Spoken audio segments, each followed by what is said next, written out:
खुदावंद आपके साथ हो। इंजील मुकद्दस मरकज़ के मुताबिक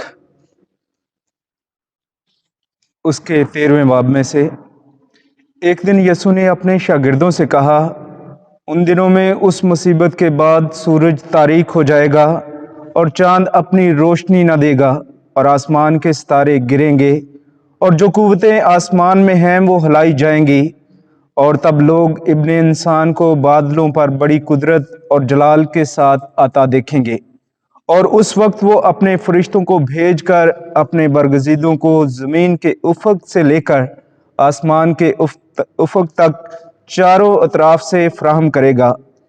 अब अंजीर के दरख्त से ये तमसील सीखो, जो ही उसकी डाली नरम होती और पत्ते निकलते हैं तो तुम जानते हो कि गर्मी नज़दीक है। इसी तरह तुम भी जब ये होते देखो तो जान लो कि वो नज़दीक बल्कि दरवाजे पर है। मैं तुमसे सच कहता हूँ कि ये पुश्त हरगज़ ना गुजरेगी जब तक ये सब कुछ हो ना ले।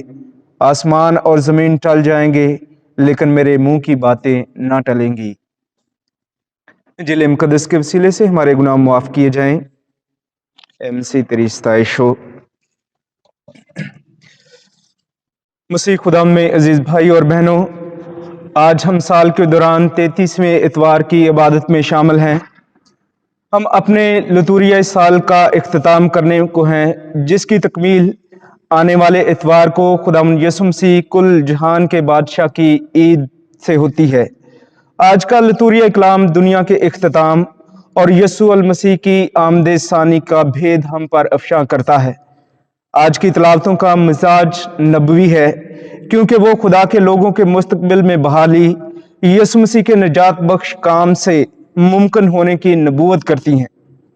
इसके साथ कलीसिया भी हमारी निजात की उम्मीद को मजबूत करती और हमारी अब्दी कामलियत को यकीनी बनाती है, जो यसु मसीह के एक ही बार कुर्बान होने से हमारे लिए मुमकिन हुई। यसु ने दुनिया को नेकी और रास्ती की, अब मोहब्बत और खुदा की कुर्बत हासिल करने का, जिंदगी और नूर में चलने की तबलीग की है। जिन्होंने यसु को कबूल किया और उसकी तालीमात को अपनाया, उसने उन्हें खुदा के फर्जंद होने का शर्फ बख्शा और उनके नाम किताब हयात में लिखता है। अजीज मोमिनीन, हम बाइबल मुकद्दस का बगौर मुतालिया करें तो हम इस बात को समझ पाते हैं कि खुदा अपने इलाही भेदों को मुख्तलिफ निशानात से हम पर जाहिर करता है। यसु मसीह की पैदाइश के बारे में कुमारी के हामला होने और बेटे को जन्म देने की निशानी दी गई है। उसके दुख उठाने के बारे में जब मूसा ने बियाबान में सांप को बल्ले पर बुलंद किया तो यह निशानी खुदावंद यसु मसीह के दुखों के बारे में, और उसकी क़यामत के बारे में जब यूनुस नबी 3 दिन तक मछली के पेट में रहा तो खुदावंद यसु मसीह की मुर्दों में से जी उठने के बारे में निशानी जाहिर करती है। इसी तरह आखिरत के बारे में भी आज के कलाम में हमने सुना है कि खुदा फरमाता है कि उस दिन सूरज तारीक हो जाएगा, चांद अपनी रोशनी न देगा, सितारे जमीन पर गिरेंगे और आसमान की कुव्वतें हिला दी जाएंगी। लेकिन अजीज भाई और बहनों, इन निशानियों के बावजूद बातों के वाक़े होने के वक्त को पोशीदा रखता है, मगर उस दिन या घड़ी की बाबत सिवाय अकेले बाप के कोई कुछ नहीं जानता, ना तो आसमान के फरिश्ते और ना बेटा ही। कैथोलिक कलीसिया की बुनियादी तालीम हमें सिखाती है कि जहाँ तक मौत का ताल्लुक है, ज़मीनी ज़िंदगी का अंजाम है। मौत गुनाह का नतीजा है। इंसान की फितरत फ़ानी है, फिर भी खुदा ने उसे ना मरने के लिए मुकर्रर किया है, क्योंकि उनके लिए जो मसीह के फजल से में मरते हैं, उनकी मौत खुदावंद की मौत में शराकत है, ताकि वो उसकी क़यामत में भी शरीक किए जाएं। क्योंकि कलाम मुकद्दस में ईमानदारों के ईमान को मजबूती हासिल होती है जब हमें यह मुकाम मिलता है कि खुदा क़यामत के दिनों में वफादारी के साथ आगे बढ़ें ताकि खुदावंद से इनाम हासिल करें। इसलिए मुकद्दस अगस्टीन भी कहते हैं कि हम खुद को उसकी दूसरी आमद के लिए ऐसे तैयार करें कि ताकि किसी भी किस्म का खौफ हम में ना हो, यानी हम दुआ, रियाजत और ईमान में वफादारी के साथ आगे बढ़े। जब हम अपनी ज़िंदगी में ये तमाम फ़राइज़ सर अंजाम देते हैं तो यकीनन जिस तरह कलाम में हमने सुना है कि खुद वो सब के सब जी उठेंगे, कुछ हयात अब्दी के लिए اور کچھ ابدی سزا کے لیے، تاکہ جب خداوند خدا آئے ہمیں تیار پائے تو ہم اس کے ساتھ ابدی زندگی میں وارث ٹھہریں۔ مقدس پولس رسول تسالونیکیوں کی کلیسیا کو حوصلہ دیتے ہوئے کہتے ہیں، اور جو مسیح میں مر گئے ہیں وہ تو پہلے جی اٹھیں گے، اس کے بعد ہم جو باقی ہوں گے اس کے ساتھ بادلوں پر اٹھا لیے جائیں گے، تاکہ ہوا میں خداوند کا استقبال کریں، اور اس طرح ہم خداوند کے ساتھ رہیں گے۔ پس تم ایک دوسرے کو ان باتوں سے تسلی دیا کرو۔ قیامت کے آنے کا بھید خدا نے کسی پر ظاہر نہیں کیا، اور نہ ہی جلالی یسوع کے آنے کا ذکر کیا کہ کب ظاہر ہوگا، حالانکہ کئی نبی اپنے طور پر آخرت کا اعلان کرتے ہوئے آئے ہیں، لیکن خدا نے یہ بھید انسانوں سے چھپا رکھا ہے۔ یسوع اور اس کے رسول ہمیں سکھاتے ہیں، پس تم بھی تیار رہو کہ جس گھڑی تم خیال بھی نہیں کرتے ابن انسان آ جائے گا۔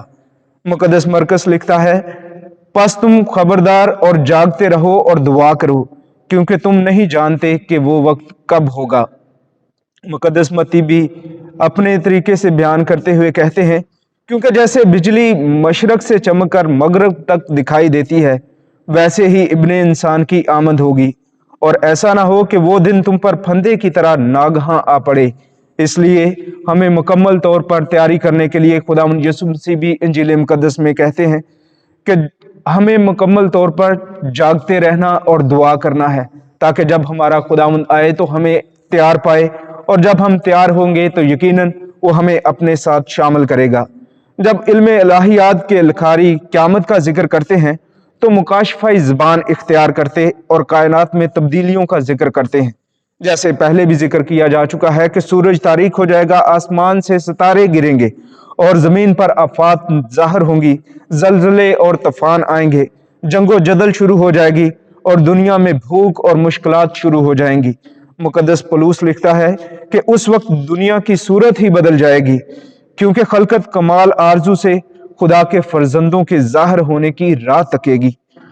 اس دنیا کا منظر ہی بدل جائے گا، اور یہ سب کچھ خدا کی قدرت سے ظاہر ہوگا، اور ہم تو ابتدائی کلیسیا کی طرح یہ دعا کر سکتے ہیں، اے خداوند جلد آ، تاکہ جب ہم یہ دعا کریں تو ہم دعا میں رہتے ہوئے اپنے آپ کو مکمل طور پر تیار کرتے ہیں، اس کی آمد کے منتظر ہیں، اور جب ہم منتظر ہیں تو یقیناً ہم خود کو تیار کریں گے۔ مسیح یسوع ہمیں بیدار رہنے کے لیے کہتا ہے، اور مقدس پولس رسول ہمیں پاکیزہ زندگی گزارنے کے لیے کہتا ہے، کیونکہ وہ دن اچانک آئے گا۔ اس لیے ہم ہمیشہ اس دن کے منتظر رہیں اور دعا کرتے رہیں، تاکہ ہم لائق ٹھہریں اور خدا کی بادشاہت میں داخل ہوں، جس کے لیے اس نے خود فرمایا ہے کہ اے میرے باپ کے مبارک لوگو، آؤ، وہ بادشاہی جو بنائے عالم سے تمہارے لیے تیار کی گئی ہے، اسے میراث میں لو۔ خدا ہمیں ایسا کرنے کی توفیق عطا فرمائے۔